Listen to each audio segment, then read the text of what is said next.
And welcome once again to another edition of Real Talk.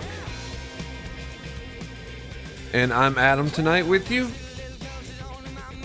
My co-host is not with me, but we will see him next. Casey. He's typically with me every Wednesday night, but he's got some other projects going on, so he's taking tonight off. And we will be back next week as the greatest late night duo. I don't know if the greatest, but we are a late night duo. And we will be back together next Wednesday, 10:30 p.m. We have we meaning channel, have a very kind of a classic movie show tonight. It's a classic movie. A movie that actually holds something near and dear to my heart, as I saw this movie when it first came out. The movie being the 1997 teen horror movie, I Know What You Did Last Summer.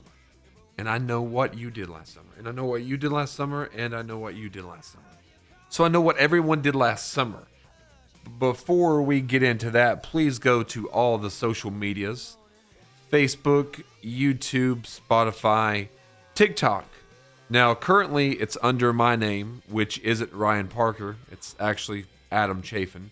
So you can go on the TikTok and look up that. There's nothing special, just an ad, just a promo for tonight's show.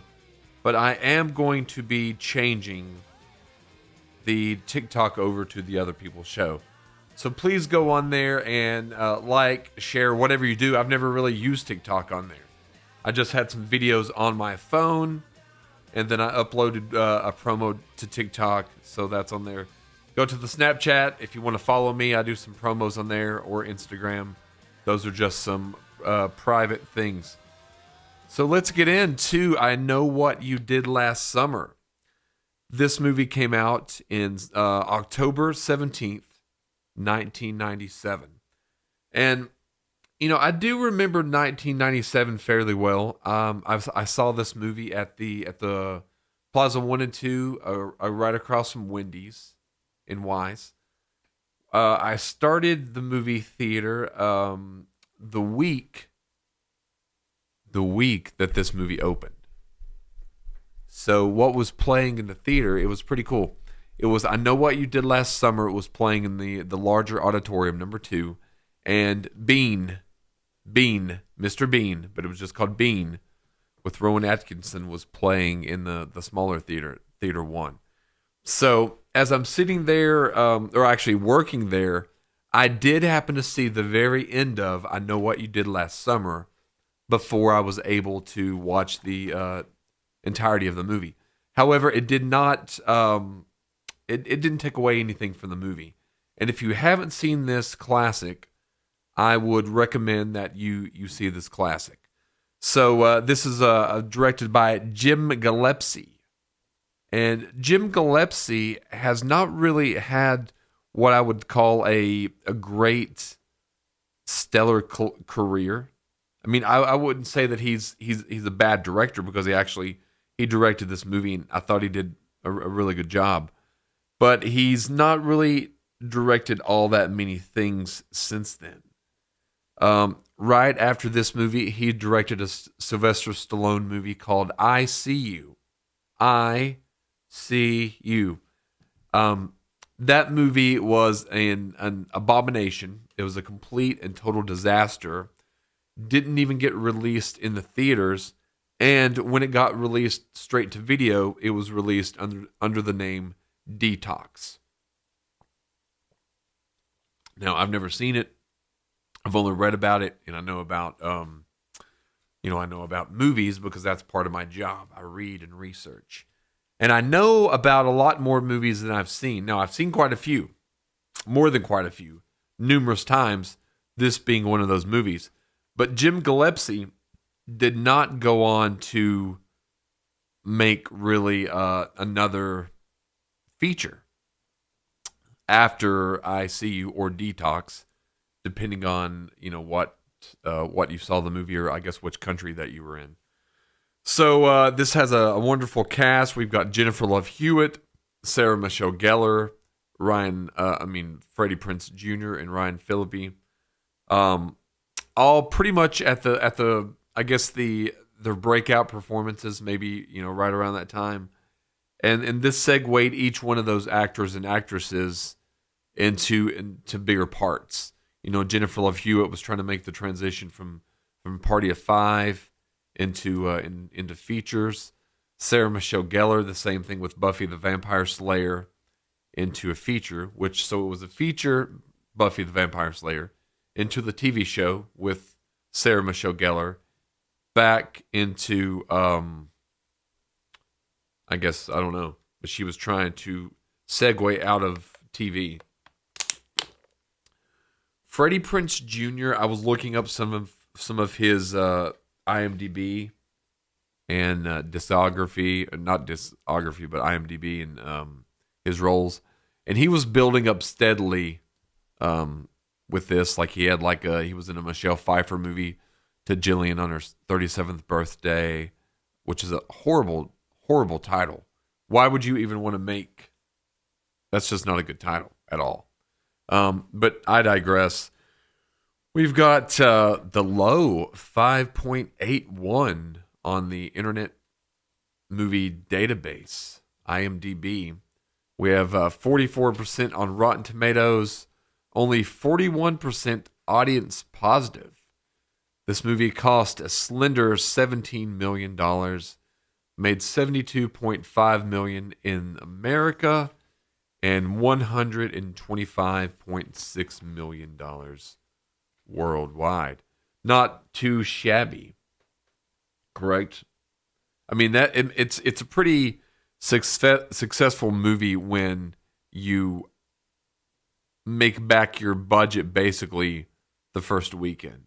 I think the first weekend this opened up to maybe, I'm thinking 15 to 17, and then it cost 17. So right away, this movie, and typically with horror movies, especially the horror movies that are teen oriented, they tend to make their money back easier because the cast isn't paid as much. You can typically shoot on location, which often is cheaper. You don't have to build sets. Everything's right then and there. And you shoot in a pretty quick pace, 20, 30 days, because typically these kind of teens, they're in a television show, so they're trying to film a movie in between their break to make some extra money, to break away from TV, or just an extra gig. So any of those possibilities. And this soundtrack, it's got a score and it's got a soundtrack. I'm listening to a little bit of the score. This Ain't the Summer of Love, L7.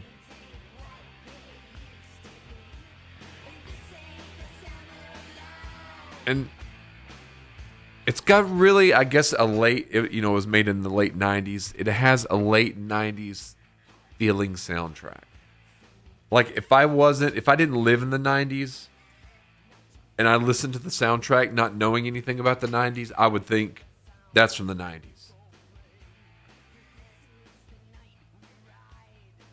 Which is fitting because it is from the 90s. And I didn't actually go over the synopsis. We'll get to that in just a moment. But this is Kevin Williamson. He wrote Scream, but he wrote I Know What You Did Last Summer before he actually wrote Scream. So there's a lot of similarities in that way. And a lot of people had said, well, Scream is a more hip, clever, more dialogue-driven horror movie than this one. This one seemed a little bit of a little bit of a disappointment as far as the dialogue and such. And that being said, it's more of a straight-laced ripped right out of the 80s, a horror movie, There's a killer on the loose, and he's tracking people down to kill them. It's bare bones, but that's what it is. Whereas in Scream, there's killers, and they're self-aware. They realize there's rules to being in a movie, which was clever, very meta, which I've done that for years. That being said, this was more of a straightforward slasher film, and this movie or the script didn't get picked up, purchased until after Scream became a hit film. So Sarah Michelle Gellar and Freddie Prinze Jr., they met on this movie, and as you probably or may not know, married. They're currently married now. But this was the starting point for those two hearts, those two lovers to meet. Sarah Michelle Gellar and Freddie Prinze Jr. Which it was kind of funny because in the movie, their characters date the opposite.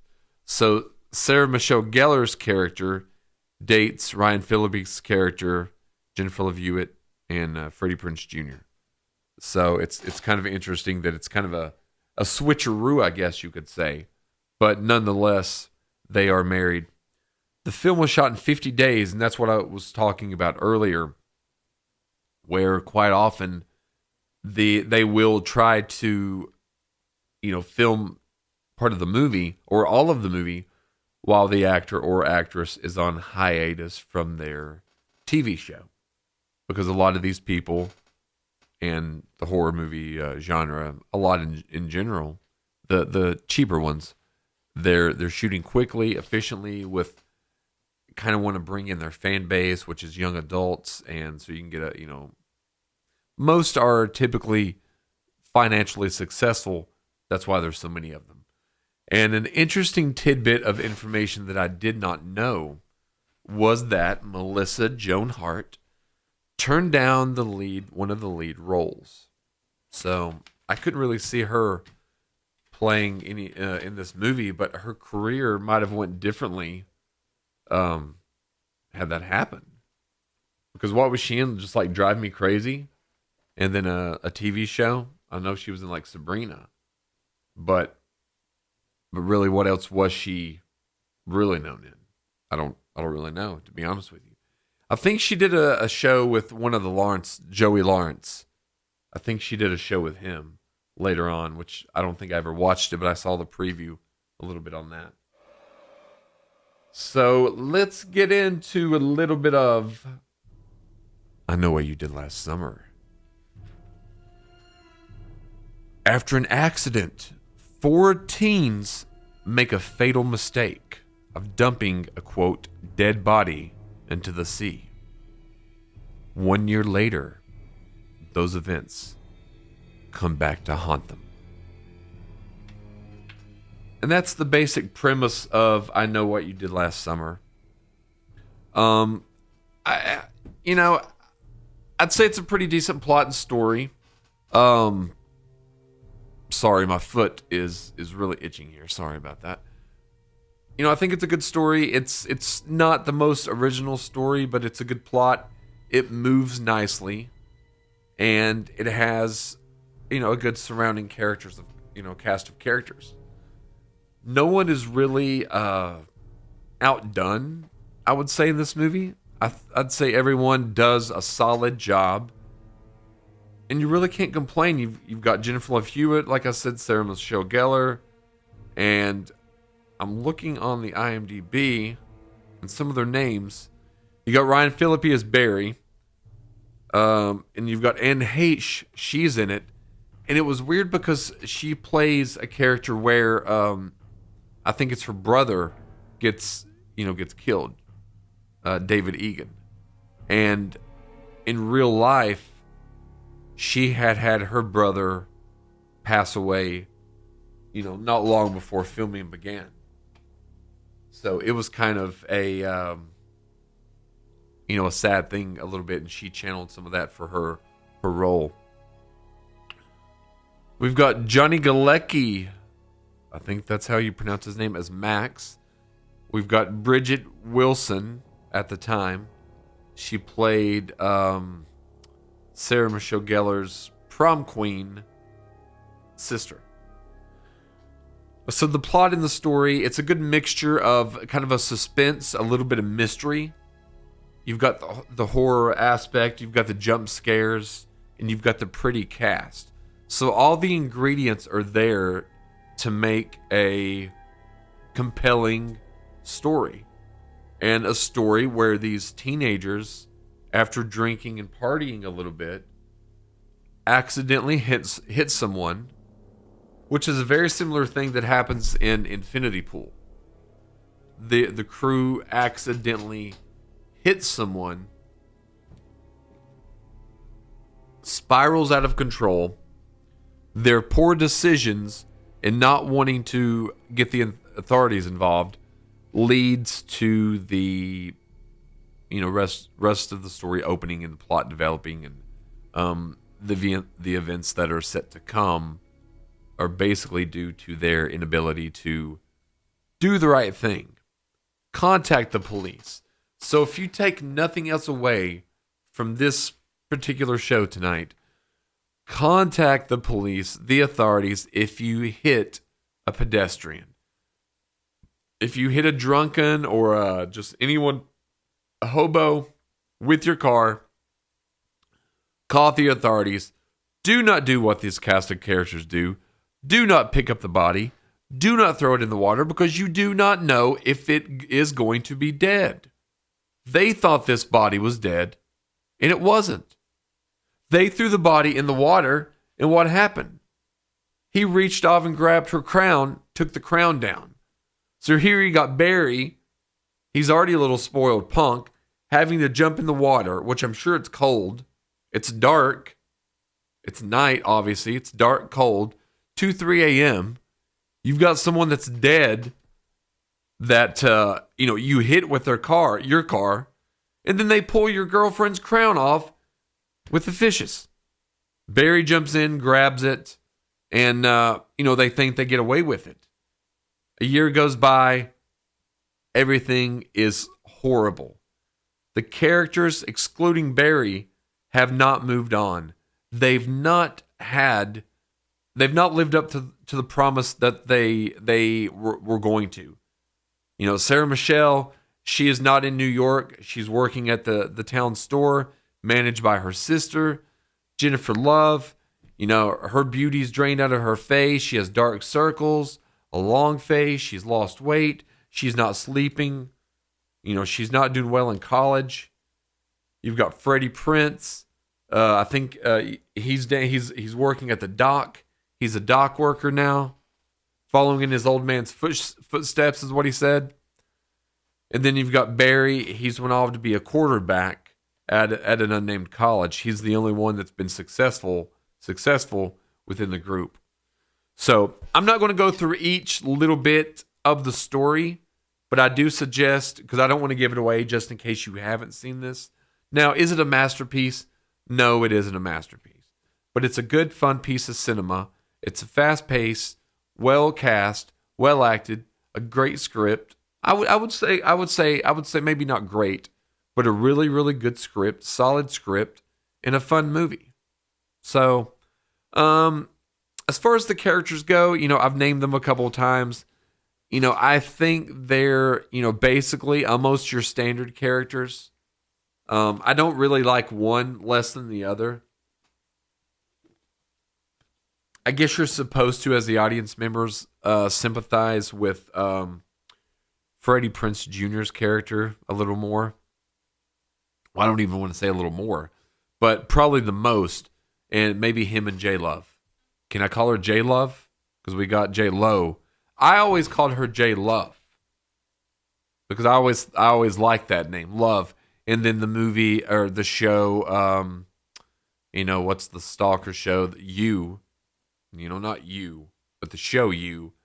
There was someone named Love in that, but I liked Love. I always called Jennifer Love Love. I just called her Love, and it was true story. A little bit of a segue here. Let me look this up. So I saw Jamie Kennedy, and if you don't know Jamie Kennedy, he was in Scream, and Jamie Kennedy is I'm trying to think his character's name in Scream. But anyway, He's the character in Scream that knows all about the movies. And you know who I'm talking about? I'm trying to think what his name is. Because now when you go and type in Scream, you get like a new Scream, and then you get the old Scream, and then you get the original. Randy was his name. I'm rambling. Randy. So I go to see Jamie Kennedy, who plays Randy in the Scream franchise. He's also in the Jim Carrey sequel, Son of the Mask. Never seen it. One of the worst movies I think ever made from what I've read. And it almost, pretty much single-handedly ruined Jamie Kennedy's career. But when I happened to see Jamie Kennedy doing stand-up, and I got a picture with Jamie Kennedy, he was dating J-Love, Jennifer Love Hewitt. So Jennifer Love Hewitt was at his merchandising table. I didn't realize this until after I'd already gotten a picture and talked with Jamie Kennedy. And I didn't want to be rude, so I didn't go and pursue to get a picture with Love, J-Love. But anyway, I think all the actors and actresses do a good job. I don't think anyone's really a weak link. Well, if anyone is a weak link, I think it would be Freddie Prinze Jr.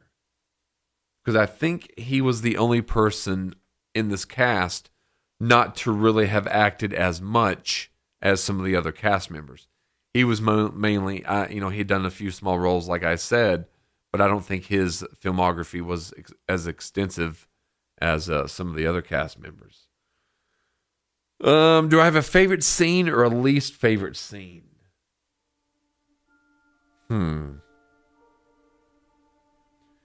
I thought about this when I was rewatching it last night. I've seen this movie probably, I watched it around Christmas when I was putting up the Christmas tree. I put this on and I watched this. Had it playing in the background. So not 100% watching, but it was playing. But I don't know if I really have, I don't know if I really have a favorite scene. Maybe the scene where, she opens up the trunk, the body's gone, or the body's there. She goes back to get her friends, opens the trunk back up, the body's gone. She puts her arms out. What are you waiting for? Huh? What are you waiting for? And then the camera pans up. That's a good scene. It's an intense scene. There's a little disbelief in the logic because there's a dead body with like bugs and crabs and stuff on the body. She goes and gets her friends, and then just a few moments later, she opens it. Everything's gone. That's okay. It's a horror movie, but I guess that might be my favorite scene. I do like the scene. There's another scene. I think she is Sarah Michelle Gellar's character is her scene when she meets her demise is a pretty intense scene, and the last act is well done. I can't really complain with the pacing.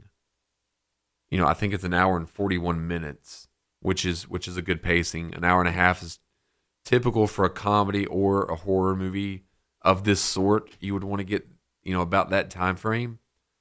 This one stretches it by about 11 minutes, but I don't feel there's any place in the movie where I could justly say, let me cut this down. Let me snip this part out. I might trim a little bit at the beginning, but I was trying to think what you would trim. So I don't really have anything right off that I would trim. So, the timing's good. The score, let's get to score since I mentioned it preemptively. The score is actually good. I never had really, I'd listened to the soundtrack, which you can hear on the Spotify or YouTube version, but the score, I never really took a hot look or listen until last night. Now, I noticed it obviously when I saw it in a movie theater. When I've watched it, I noticed the music and the score.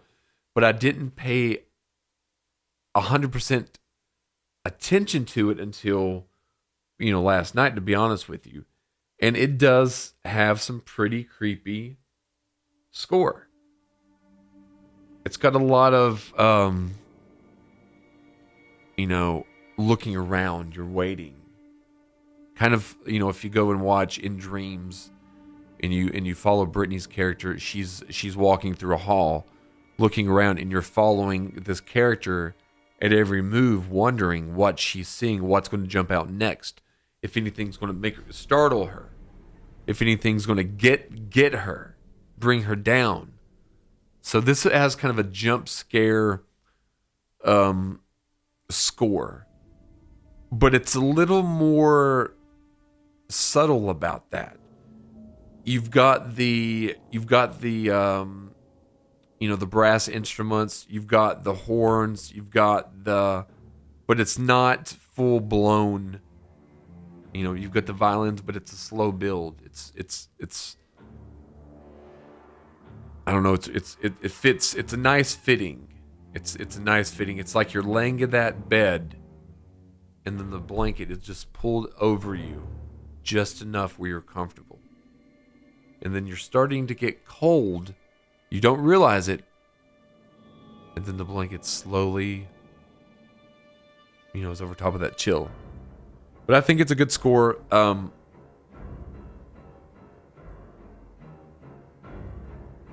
It's got some piano, some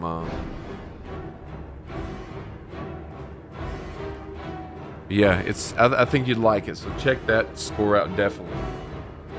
Originality of the movie, like I said before, it's not 100% of a standout movie. I wouldn't say, oh, you've got to watch this is the most original movie that I've ever seen. It's nothing that will blow your mind. It's, like I said before, it is a slasher flick. A man with a hook is hunting down 4 teenagers who killed him, basically. They thought they killed him. Sorry that I gave it away without a spoiler alert. Spoiler alert. But anyway, so it's not super original, but I would recommend this movie. Not only nostalgically, it's a staple of, I think, of the late 90s teen horror films that were resurrected. Scream almost single-handedly did that in 1996. And they, bought this up, put this into production, made the movie, but they did a good job. Now, I think there was some behind-the-scenes drama with Freddie Prinze Jr. and the director. I don't think the director necessarily really liked Freddie Prinze Jr., but I didn't really want to go too much into that. I wanted to stay, basically strictly with the facts of the show and in the movie. But please do check out, I would say I recommend I Know What You Did Last Summer. It'll be a fun time. You might jump a couple, a few times. It's nothing groundbreaking. It's not bad. And I would say I would give it a solid, out of 10, I would give it a solid 6.9 out of 10. I don't think you'll feel like you've wasted your time. I don't think you'll feel like it's groundbreaking, but I think it will stay in your mind. And you might want to revisit from time and time again. And that's kind of the feeling that I get. It's kind of like the old pair of jeans that you can still wear. They might not look the best always, but they're really comfortable and you feel like you look damn good while you're wearing them. And that's how I feel in I Know What You Did Last Summer. I know what I'm getting. It's fun. It's entertaining. I don't think it's a waste of time. And I think you'll enjoy it. And it has good replay value. So I would definitely check that out. That being said, we've got next week, we've got The Brothers Bloom. That is Mark Ruffalo, And let's see who it has. It's got I messed something up there. Good thing I caught that in time. But it's got Mark Ruffalo and Adrian Brody, Rachel Weisz. So and directed by Ryan Johnson. So that's on next week. Go to The Other People Show on YouTube, The Other People Show on Spotify, and as you're watching here, The Other People Show on Facebook. We're going to be starting May 5th, 10 p.m. on 92.5 WLSD, The Vault. Now that says 93.5 behind me. We will be on 92.5, so please join us there. Like and share and subscribe and go to all the social media things that we have, and it's going to be a great time. Lots of audience participation, and we have a summer of fun. So thank you for checking out the show tonight, and everyone have a great night. Good night.